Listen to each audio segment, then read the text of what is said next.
All right, guys, welcome back. Another episode of Wisdom and Wealth. This one's unique. Okay, this is a wealth transfer wake up call. This is in a specific conversation towards ladies, towards women, and Chris, who produces our podcast show, we were just talking about that before we started recording. Is something we have in our values in the office here is up on our wall, and it says truth first always. It says get better faster by being real with ourselves and each other. And I'm a huge Jordan Peterson fan, and something he said that really rung with me was tell the truth. One of his rules, if you ever read his book 12 Rules to Life, which is really great, but one of his things is tell the truth even if it's to a detriment to you. And because even if it hurts in the moment, the best possible scenario will ultimately come out of you telling the truth. And there's a natural tendency, even as kids, is we want to skirt getting around things, and nobody likes to look bad, especially if they make a mistake. But tell the truth. And something, this might be a little controversial to some, but Jordan Peterson talks about this more, is that women, a lot of time, I'm not saying women, you're dismissed of your responsibility. Okay. I'm not saying this, but women a lot of times can get caught up with manipulative men.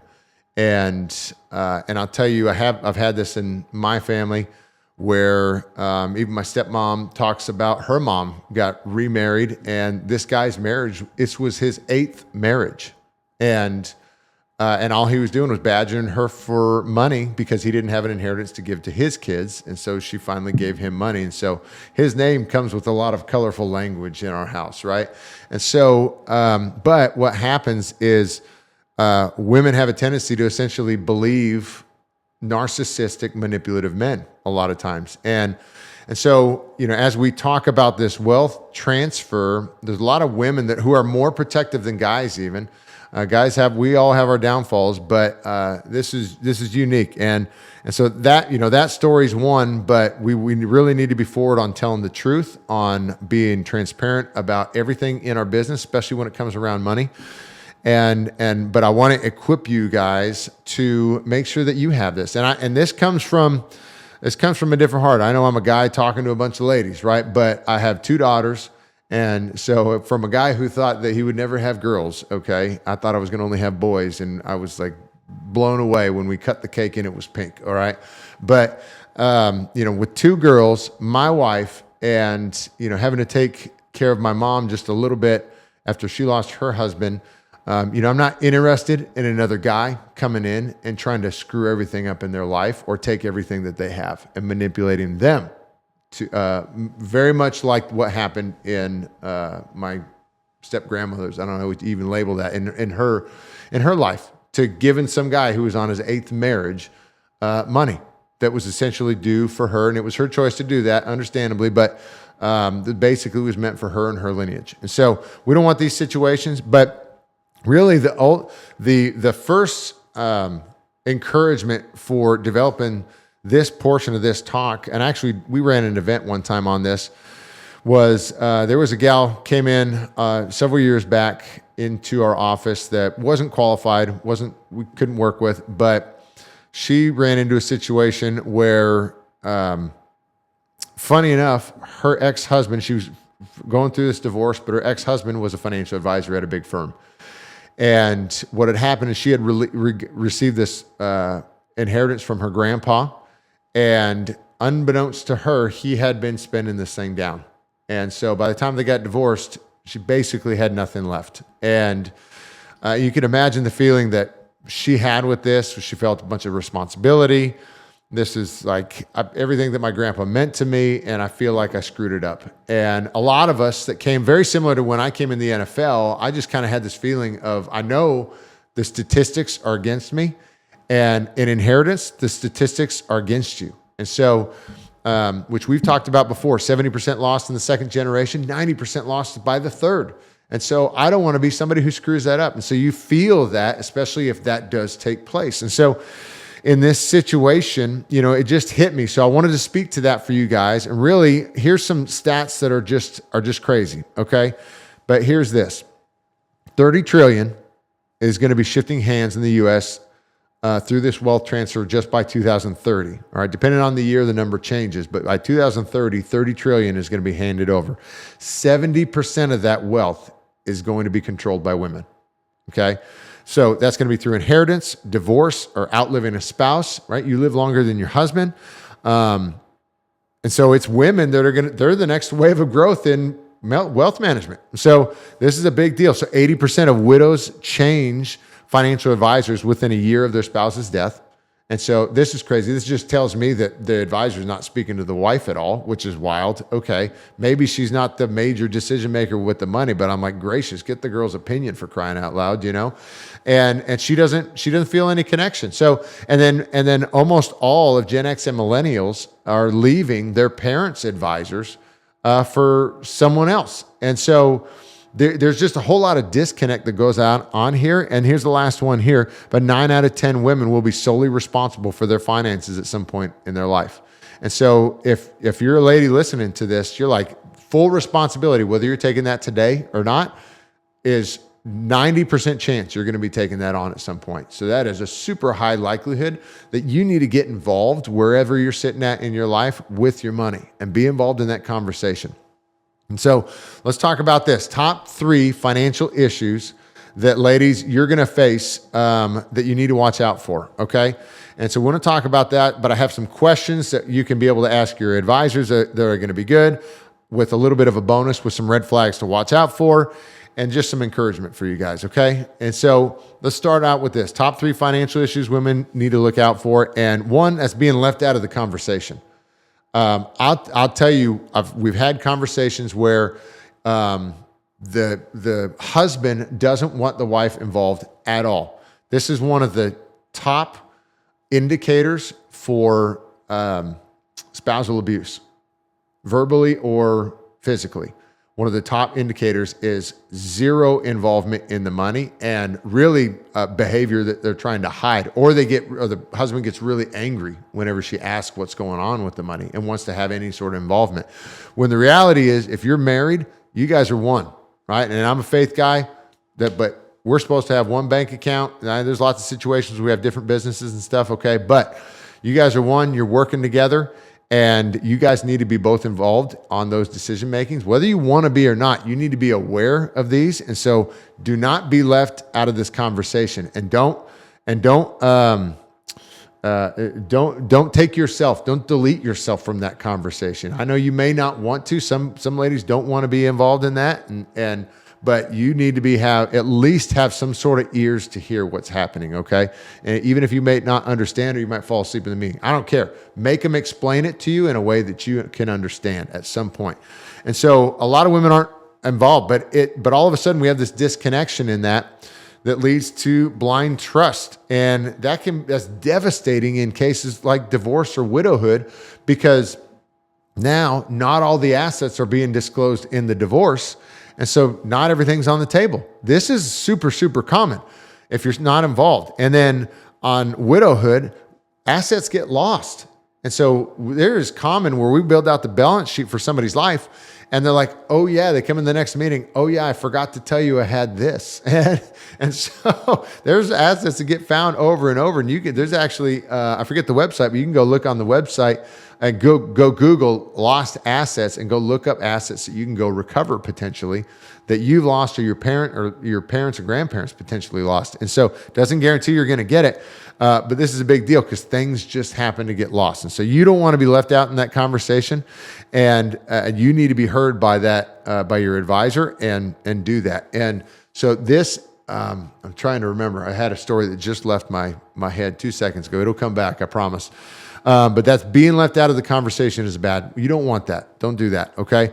This is what it was, Corey. The story comes back to me. I had a guy who set a meeting with me one time, and I have a rule in the office. You come meet me, your spouse is required to be here.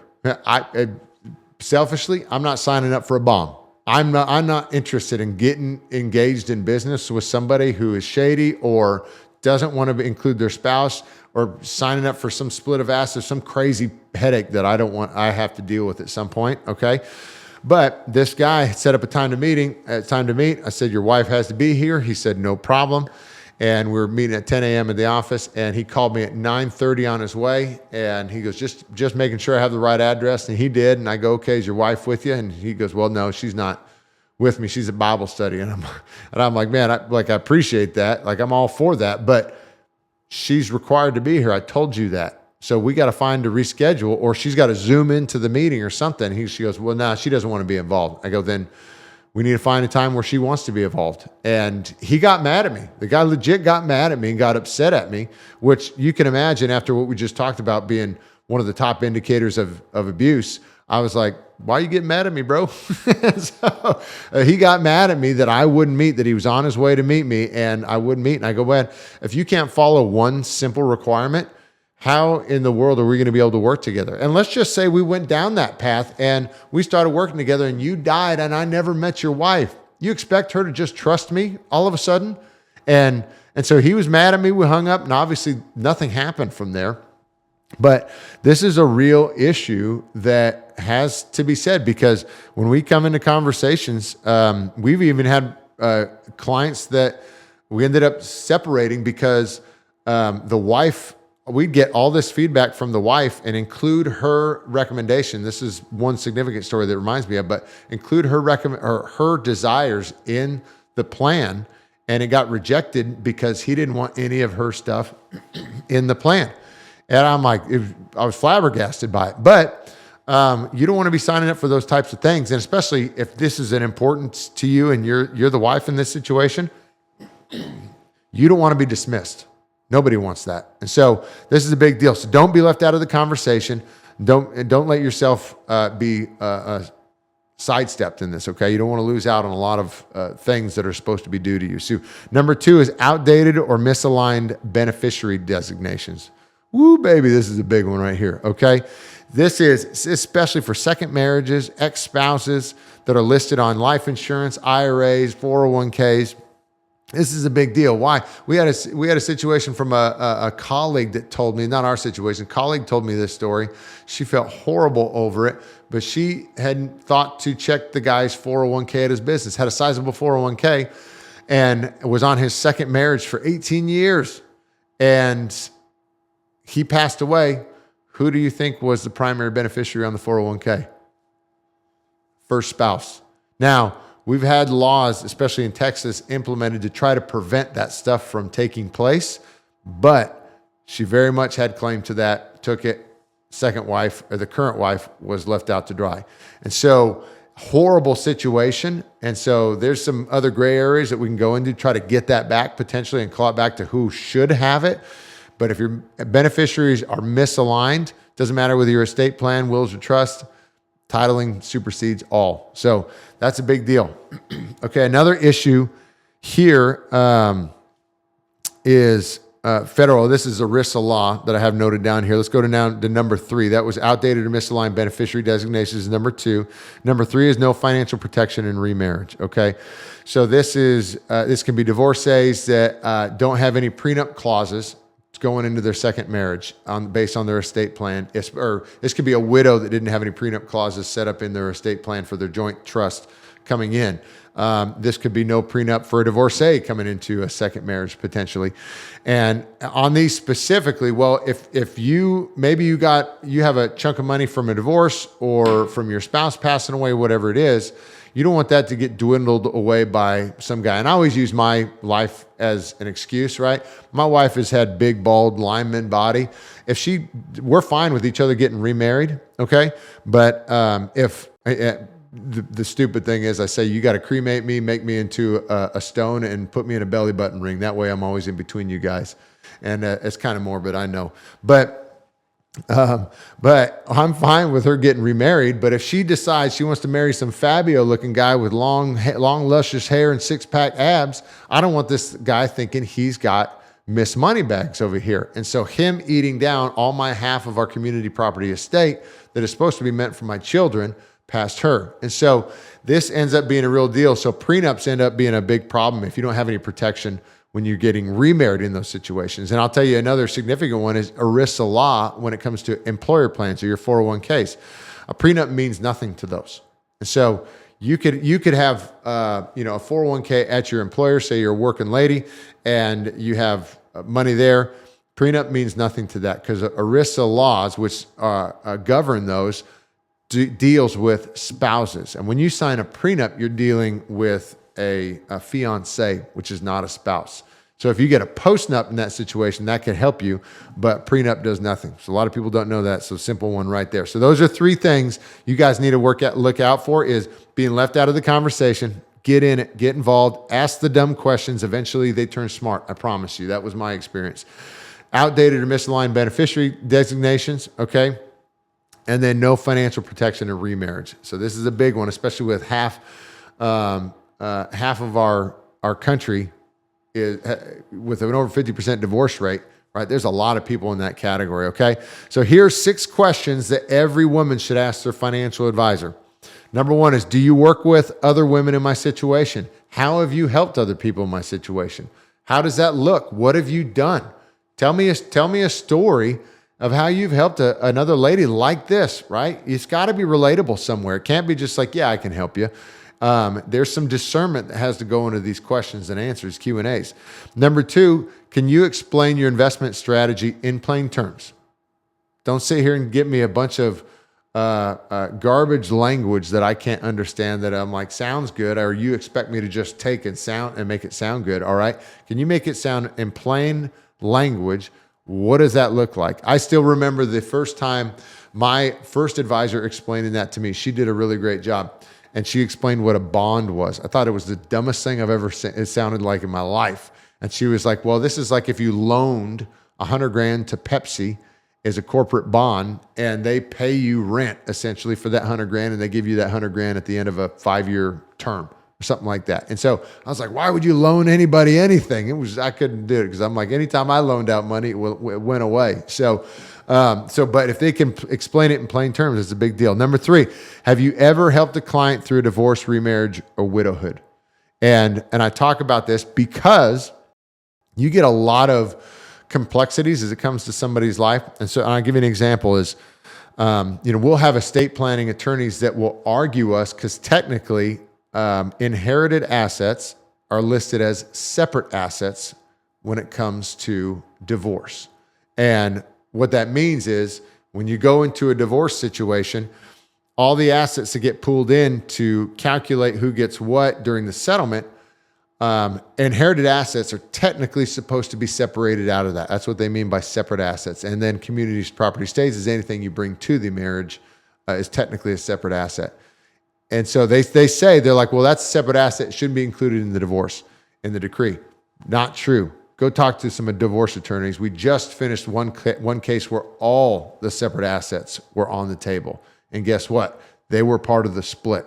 So it completely depends on the couple, the attorneys working on the cases, and the judge signed off on this. He sees all the separate assets, and technically that's it. But hey, he signs off saying, hey, this was all on the table. You guys agreed to this settlement. That's what it is.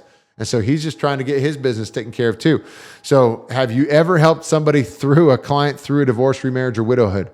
It's a pretty important thing to know, okay? Number 4 is this: what happens to my plan if something happens to me or my spouse?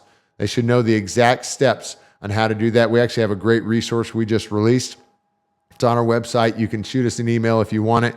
It's a 12-month plan for a surviving spouse. And so if you have if you've lost your husband or wife or somebody else is in this situation, really anybody that you lost, here's 12-month steps for the weeks and months that you should be operating on how you should walk out your assets and what you need to be doing exactly.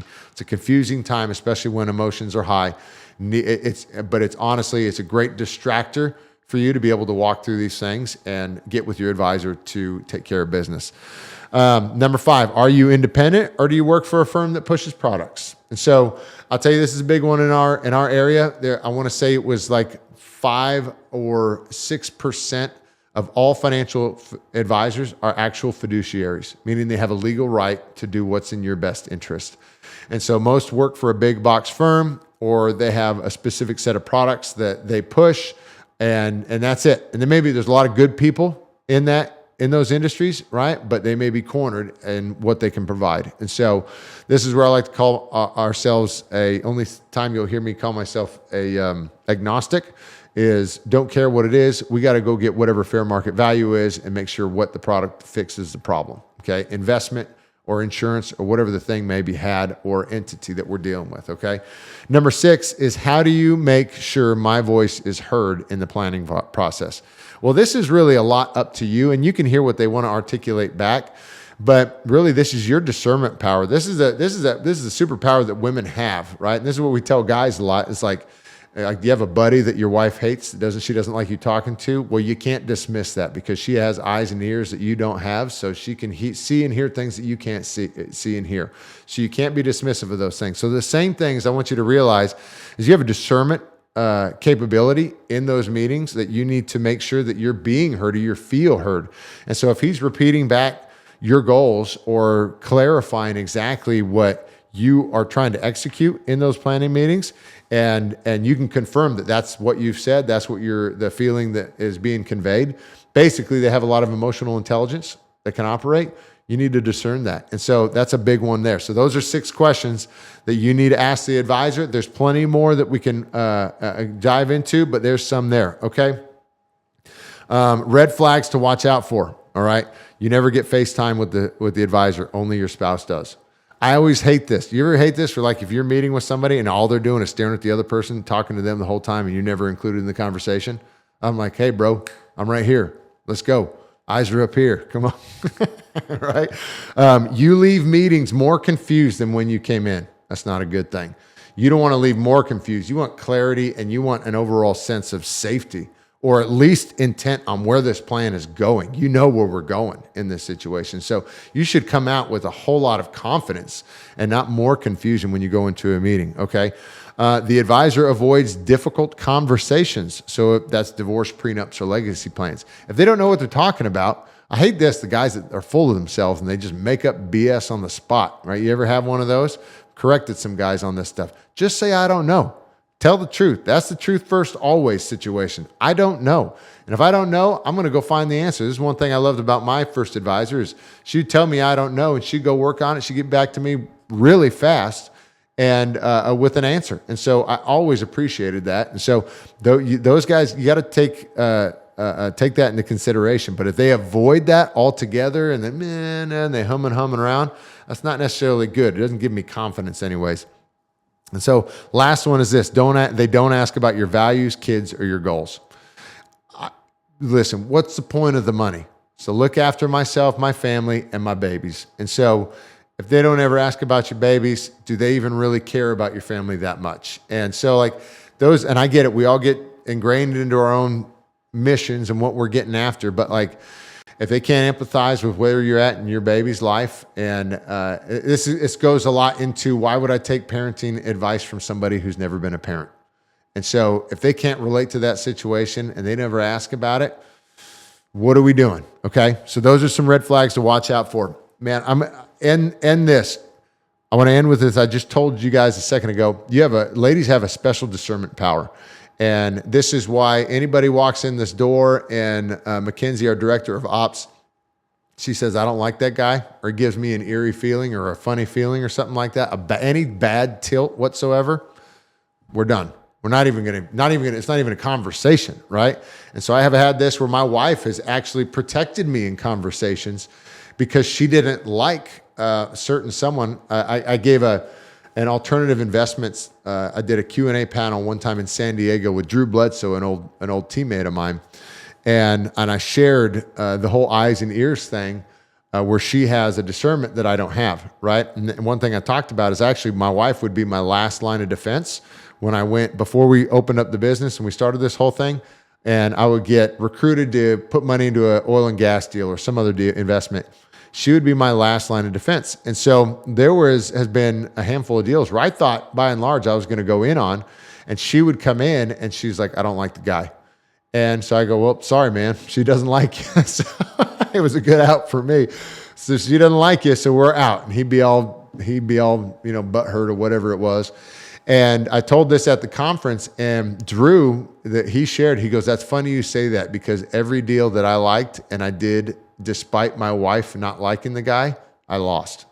And I was like, holy cow. And so it was complete opposite of me, which is a great learning lesson. So I want to encourage you with that is like, you have a discerning power. You gotta exercise that muscle right there. And so use that. If there's somebody that's trustworthy that comes across as that way, you want to discern that big time. But get your team around you. If you have questions or want to schedule a goals call, man, go to Pro Capital. Take care of business for yourself and your family. Make sure you're taking care of business for everybody going forward, especially your babies, okay? Ladies, thank you so much for watching this episode. We got more coming for you down the line. Plug in.